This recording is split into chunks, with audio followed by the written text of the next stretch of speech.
We're going to call it the Matthew Show because we've got Matthew Dodgson and Matthew Agnew, both from Blueprint Systems. So Matthew Dodgson is head of global solution engineering, supporting their enterprise automation suite, an intuitive school for scaling process automation initiatives to enterprise scale, which of course is a big issue there in the RPA world in particular. And Matthew is a real believer and passionate about delivering quality solutions that focus on delivering the value and change that organizations need. His background covers everything from customer service, quality assurance, and software engineering, and he's seen firsthand how much dedication it requires from a passionate team in order to deliver those results. Matthew Agnew is Director of Product Marketing and has been for over 10 years the go-to resource for sales and marketing communications. So I must add him to my connection list immediately because I need a go-to person in these areas, and also for product management in the technology sector. He says he loves tackling new challenges and using his creative background to help organizations thrive in new and innovative ways. So without further ado, let me turn off my camera and we can get into the Matthew Show.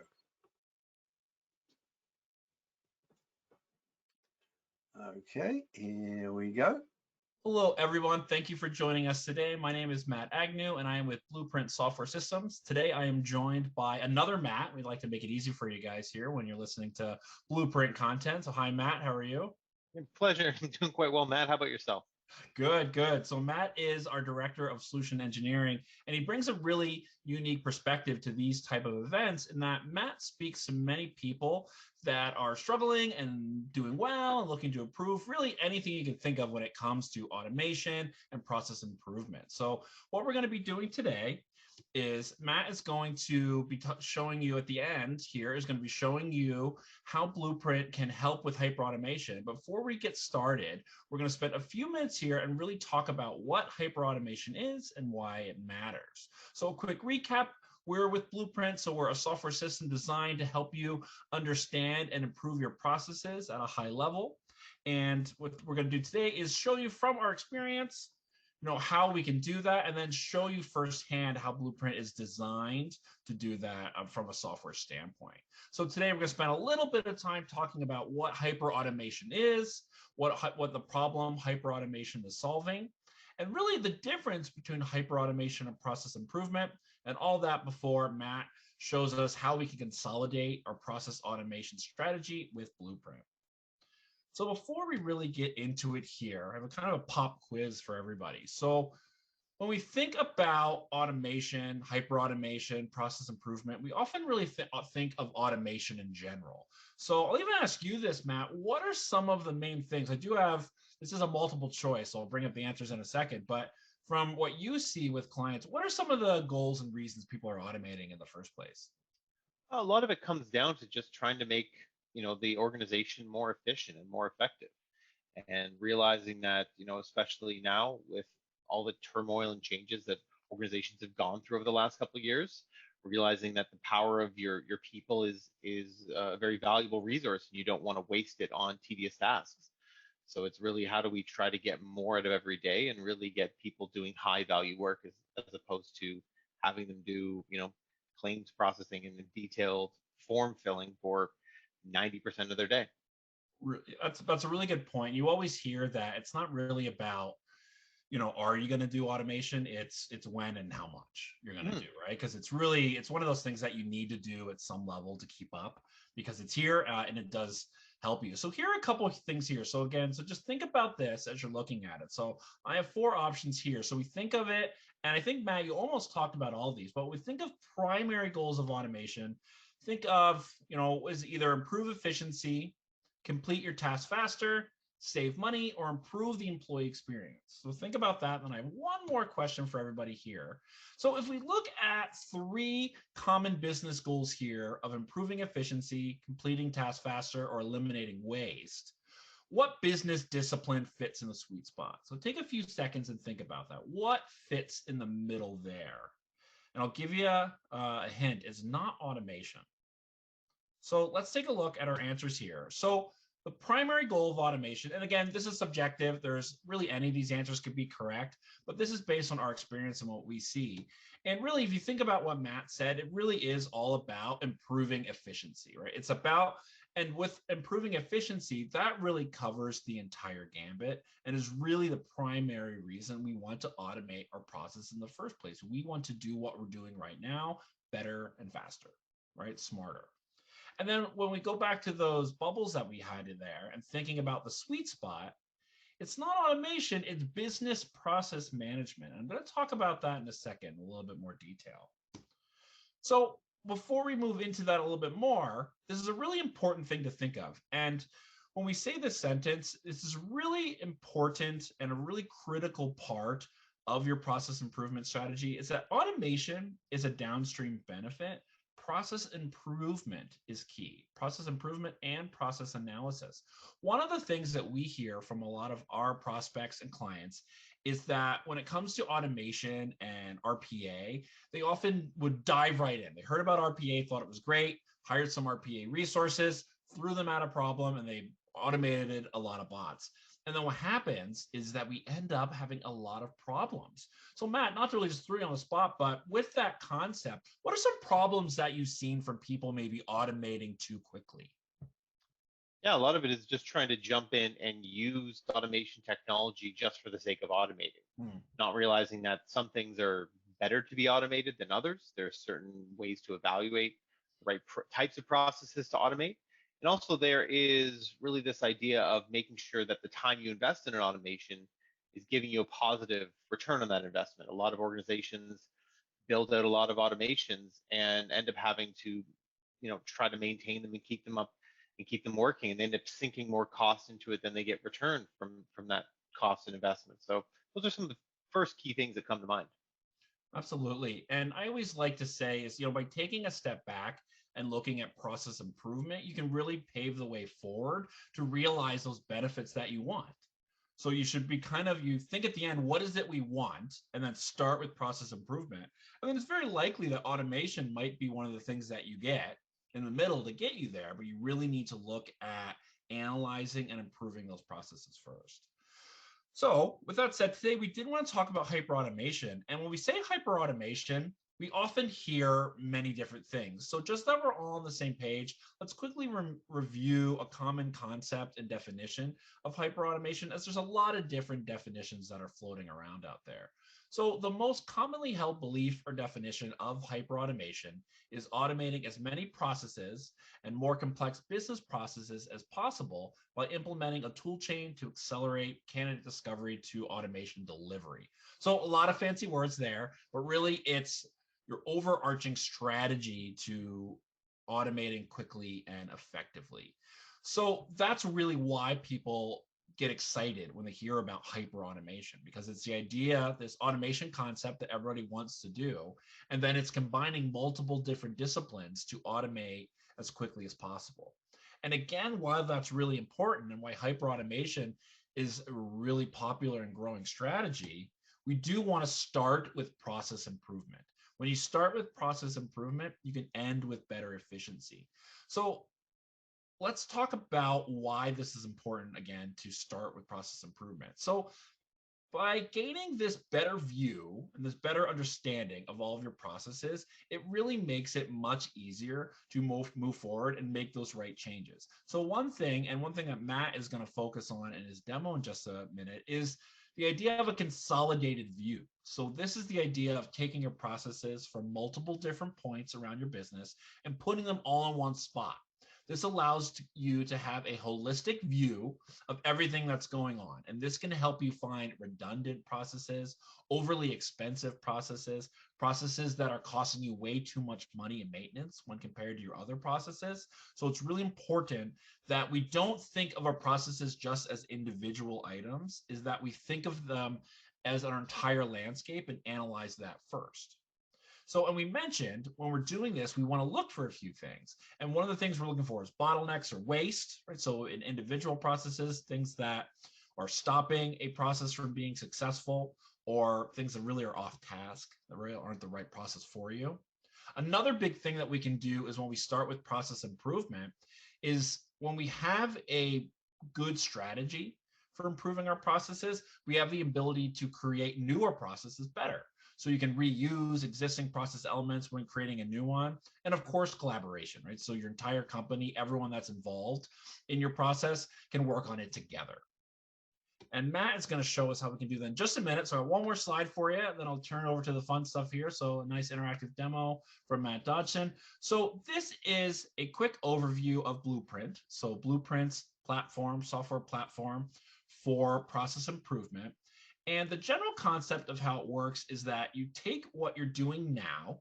So you take your processes, whether they exist from an RPA platform, process mining, task mining, even if it's a doodle, right? You take your process, how it lives now, and you import it into Blueprint. And from there, you can analyze and assess the value that that process is giving. And not just an individual process, but all of your processes as a whole.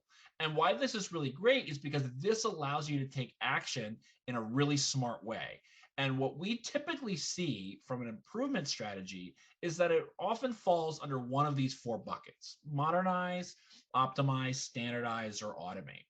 And with modernize, we're talking about a few different things. What we see most frequently is where someone wants to move from one automation platform to another, which can be a complicated task. So that can just be one benefit from that comes downstream after you analyze your processes.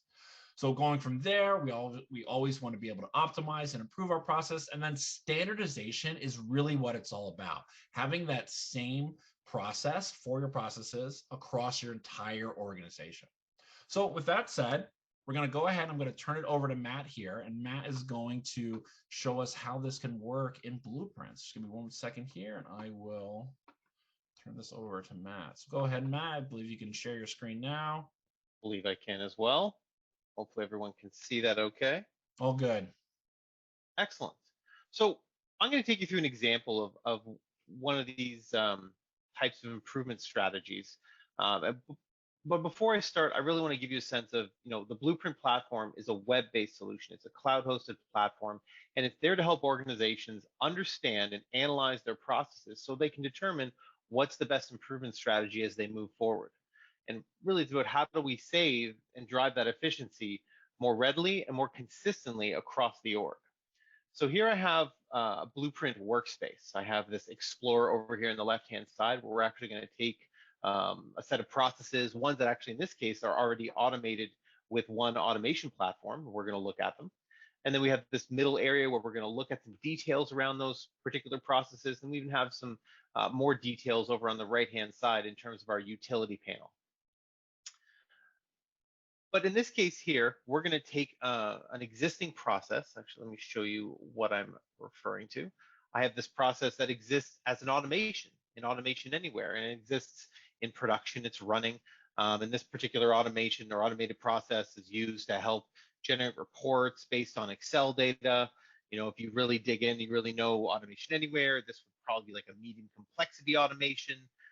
It's probably 500 or so lines of code. And so this is an automation, an automated process that already exists. And the first step we want to do is we want to bring it into Blueprint so we can analyze it. And as Matthew Agnew pointed out, we want to be able to pull in processes from many places. Here we're going to pull it in from an automation that already exists, but maybe we want to pull in processes from discovery solutions or processes we've captured with Visio from a variety of places. So what I'm going to do here is actually grab the file for that particular process. Let me go to my particulars. Oh, this one here. Grab that and pull it in. And for those who maybe know the technology, this is essentially the ATMX files of that automated process from Automation Anywhere, all zipped up. And so in this case here, I'm bringing in one process. But we have customers today that are bringing in an entire suite of processes, all of their processes that they may have automated or that may be existing in production. Now, what happens when we pull in process into Blueprint to help analyze this is we turn them into something that we call digital blueprints. And these digital blueprints are exactly what they sound like. They are a digital blueprint, a digital way to break down, decompose, and understand that process, not just at the level of an entire file, but really getting into the granularity and the details of every single step and every single action that's taking place. So if I refresh this here,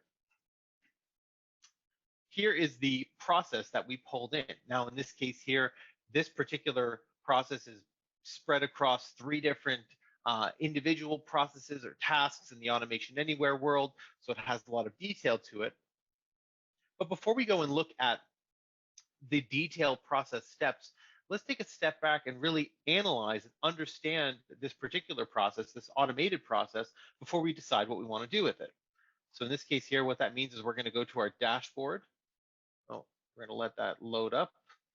Actually, let's do this. Let's grab the right space that we should be looking at. Let's go here and go to our, oh, my mistake. Let's go to the right area. We got to go to our repository here. So this particular process, I'm just running a report off of this particular workspace, tells me that, hey, for this one automated process, it has 3 different, parts to it, which we can see there. But we can start to see a lot of the details involved in this. This has 550 elements. There's a lot of different steps, lines of code, and even particular, variables that are used. So it's actually broken down all the unique parts of that particular process.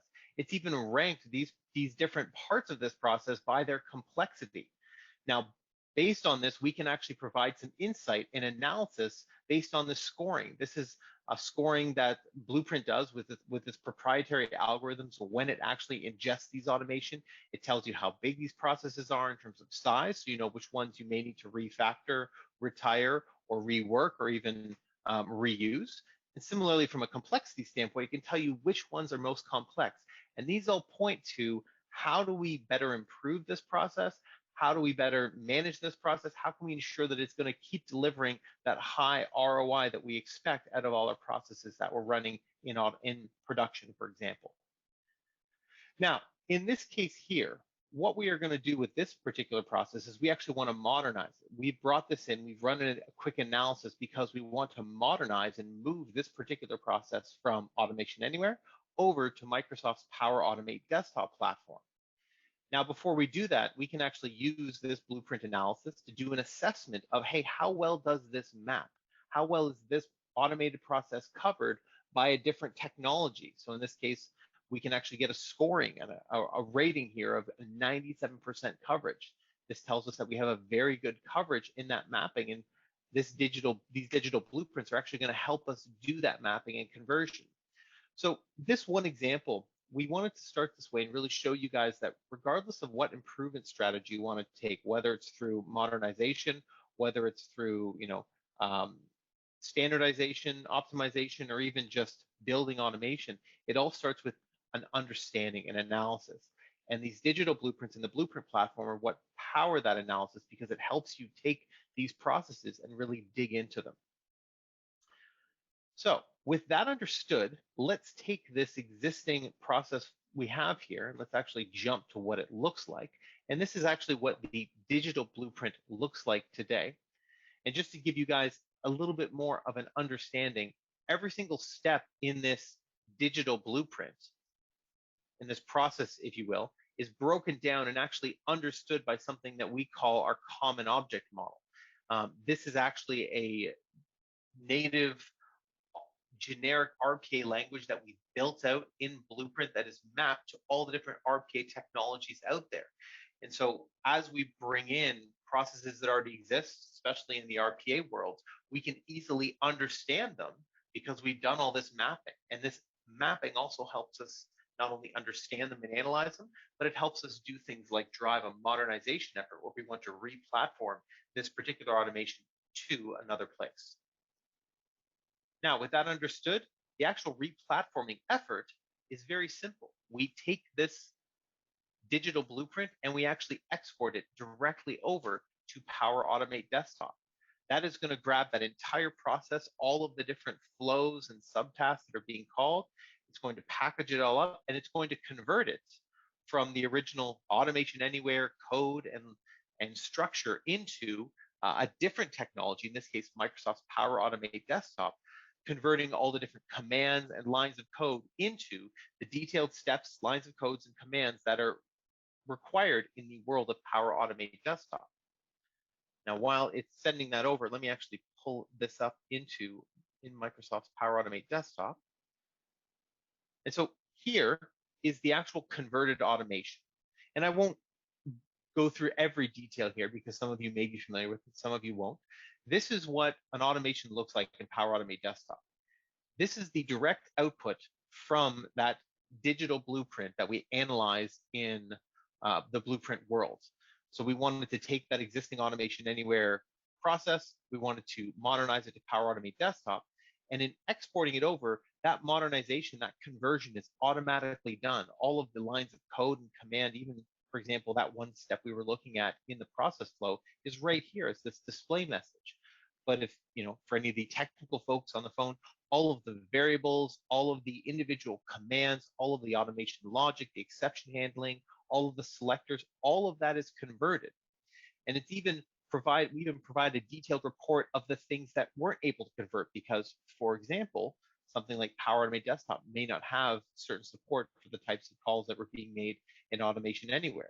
So if you recall, we said there was a 97% mapping. That means there's 3% of things that weren't able to map. We give you a report of exactly where to find those 3% of steps and exactly what you need to do. And so this is a very quick example of really how Blueprint is driving a process improvement strategy. And process improvement, as we mentioned, can take the shape of many different improvement strategies and improvement options. Modernization is one. Optimization, where you just want to take processes, understand them, and figure out how best to improve them. Standardization, allowing you to reuse different parts of these processes across other areas of the organization. And lastly, even just automation, being able to bring in existing processes you have from Visio or process discovery tools, or even using Blueprint's native capture capabilities to gather and mine and understand existing manual processes, and then use these digital blueprints to build those automations, and then, as mentioned, integrate with all of the different technologies that you may be using to build those automations today. And so the last thing I'll close with is just to give you a sense of what we mean. So when we talk about process improvement and process repository, it starts with something as simple as importing existing automations, and it very quickly grows into an entire repository of the different processes you have across different technologies, across different sources, broken up by the different lines of business. And this becomes your consolidated process view for that for your organization. And this is what allows you to drive an improvement strategy for each organization, each process as you see fit. And I'll pass it back to you, Matthew. Oh, I think you're on mute. I was muted. Well, awesome. Thank you so much. So, there's a couple of quick questions I have for you that I know are common things that we get a lot here. And one of those is when, the example you showed, you're talking about moving your processes from one RPA platform to another. So a few different questions on that one. One is, from your experience or what you've seen clients do, how much time do people typically save using Blueprint versus migrating something manually? That's a great question. So the option, I mean, if you have an improvement strategy that you're trying to implement in your organization where you're trying to move automations, a lot of people call this, hey, we want to migrate these automations. Unfortunately, that is basically a redevelopment effort. You have to rebuild the entire automation from scratch. So that one automation we showed you, just to give everyone some context, that 500 lines of code, that would take about 4 to 5 weeks for you to build by hand. And that's causing you have to rebuild everything, you have to retest it, you have to redeploy it. With Blueprint, what you're looking at is less than a week. You can get that automation picked, analyzed, moved over, tested, and deployed. And this is the significant lift that organizations have really been leveraging Blueprint for today, is really how do we drive an improvement strategy? How do we modernize or replatform our automations in a meaningful way? And how can we plan them and schedule them and prioritize them so that we can all do it consistently and not be stuck with this burden of we need to have a resource who knows both Automation Anywhere and Microsoft Power Automate Desktop to really read and then rewrite it. Great, that makes sense. And, and continuing to talk about migration, so, it sounds a bit like a project. You're moving from one place to another. What are some benefits that you've seen for kind of continuing to use those digital blueprints moving on? Yeah, they become a system of record. So in a lot of places, the challenge with process, especially automated processes, is that once they're live and they're out there, you don't really have a system of record to refer to when you're trying to manage them and change them. You're having to have developers go into the code and tell you, well, if we make changes, these are the things I can see. Those digital blueprints can be queried, they can be searched. You can go in there and say, if I change the browser, how many different steps are going to be impacted or affected? And you can really start to scope and size these different change requests. And again, it becomes this repository that you can use to manage those automations and manage those processes. And also you can then use that library of process and reuse it as a way to standardize and start to bring on new streams of the business and leverage things you've already built out. So it starts to pay dividends very quickly because you've really started to centralize the tribal knowledge that lives in these processes today. Great. And another two-part question I have for you, again, a common one we get. So, we talk to a lot of different people, process engineers, people at various business departments, people at Center of Excellences. So, who do you typically see using products like Blueprint or really being tasked with these type of projects the most? Like who in an organization is kind of most responsible for process improvement?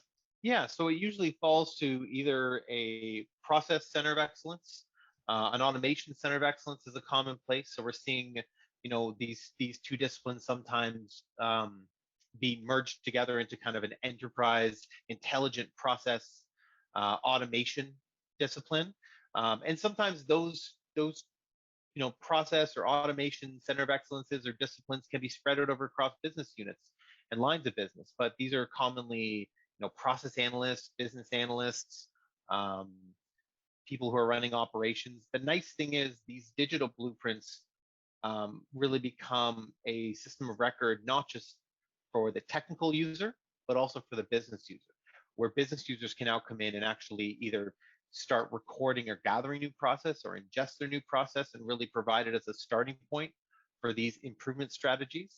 But it definitely falls into the process improvement space of center of excellences, automation COEs, and even the business analysis and system analysis or process analysis roles that live within the business or IT spaces. Great. And something you said there triggered the second part of that question. Whereas, you mentioned business users, IT, security, lots of different people. So can you just talk for a minute or two about kind of how Blueprint can accommodate all those people? Do we have to pay per user? Are there different privileges? Kind of, it sounds like a lot of people could be using Blueprint all at once. It sounds like it could get complicated. So maybe you could just talk about that a little bit. Yeah, so when it comes to how Blueprint is made available to customers, how Blueprint is consumed by our customers today, Blueprint is not a user-based platform in the terms of you're not paying user-based licensing. Everything revolves around these digital blueprints. So the platform is made available to everyone within the organization. And as we start to collect, as you start to consolidate your process with these digital blueprints, that's where things are licensed. They're either licensed by the processes you're analyzing, the processes you're improving, the processes you're trying to build automations around. And so it allows you to create one central piece of information that everyone can come and use, whether it's to review and provide feedback on, whether it's to collaborate around, whether it's to provide context and detail and to reuse. And even from an operations team, they can come here and reference how it's supposed to be behaving in production. But it all, again, centers around the idea of those digital blueprints and those processes as opposed to the users themselves. Great, thank you. And I think, we covered a lot here, so I think we'll wrap it up. So Matt, thank you very much for sharing everything there. If anyone who's listening to this has any questions, please go to our website. You can reach out to us there, ask any questions you like. We'd be happy to get back to you, and keep an eye out for other events that we are at in the future. We're happy to always share our knowledge and answer your questions. So thank you all very much. Thanks, everyone. Thanks, Matthew. Bye.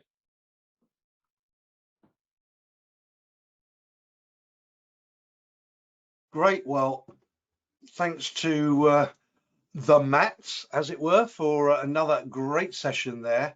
I think I always knew that you know, it takes more time and effort to create a bot than many people realize. But I must admit, I hadn't really thought of it as being 4 to 5 weeks effort for 500 lines of code. So I think I'm going to have to do some digging there, because it certainly poses some questions as to how often we rush to try and do some of this automation without thinking through whether the cost of the medicine is more than the dealing with the illness. But love the fact that they were focusing there on the replatforming. I mean, you know, we talked in the earlier session there about the IT transformation and the migrations, and some of you may recollect that in the days when I was working with Signavio, I had the pleasure of presenting at BPM Next with former colleague Alessandro from Signavio there, and we were talking there very much about what we called HR for robots, because we really saw that this is something we forget about, is that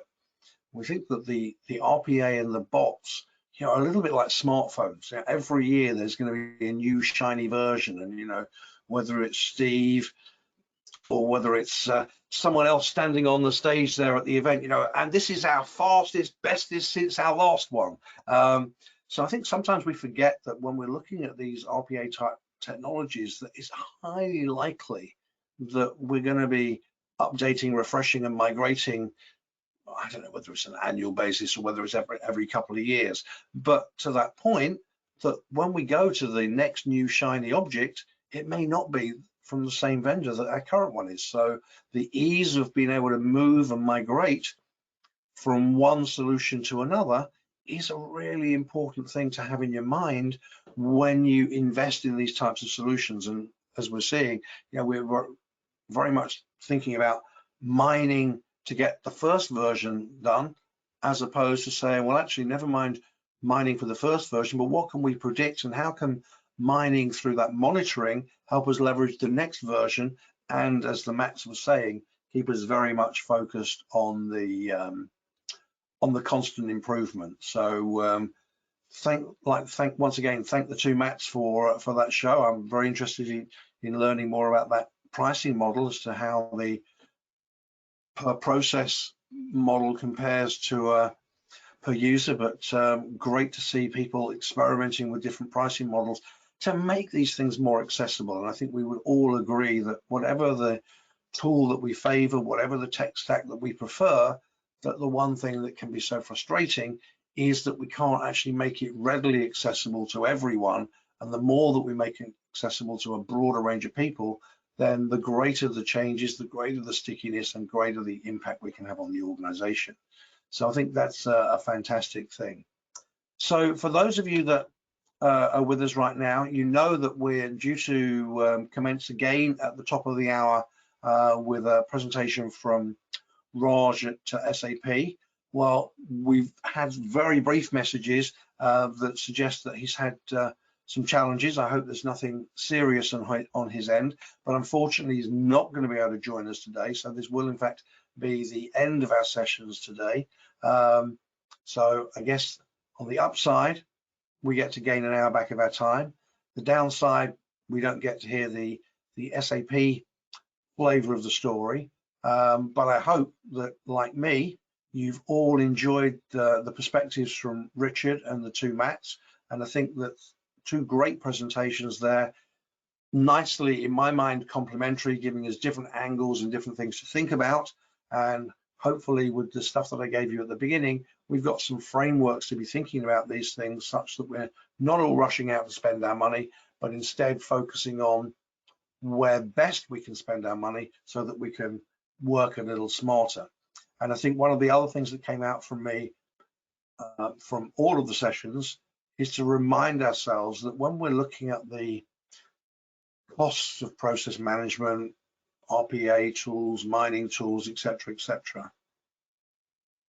we get hung up sometimes and reminding us, thinking about them as a cost option.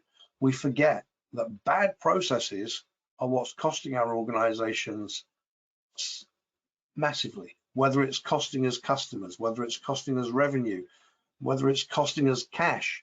And we get sometimes a little hung up on how much these products might cost, and we forget the fact that actually the products aren't costing us anything.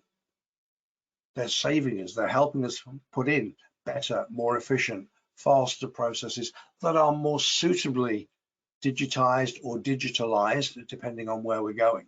So with that, I'm going to wish you all a very good day. Hope you have a great time. Look forward to engaging with you through LinkedIn, through email, whatever works for you, then reach out to me. And I very much look forward to joining you all again on a conference very soon. Was hoping it was going to be the IBPMS event coming up in a couple of weeks' time. Sadly, I'm actually going to be elsewhere, so not able to join for that, but I look forward to joining with you in some future events. And with that, have a great day and good luck to you all.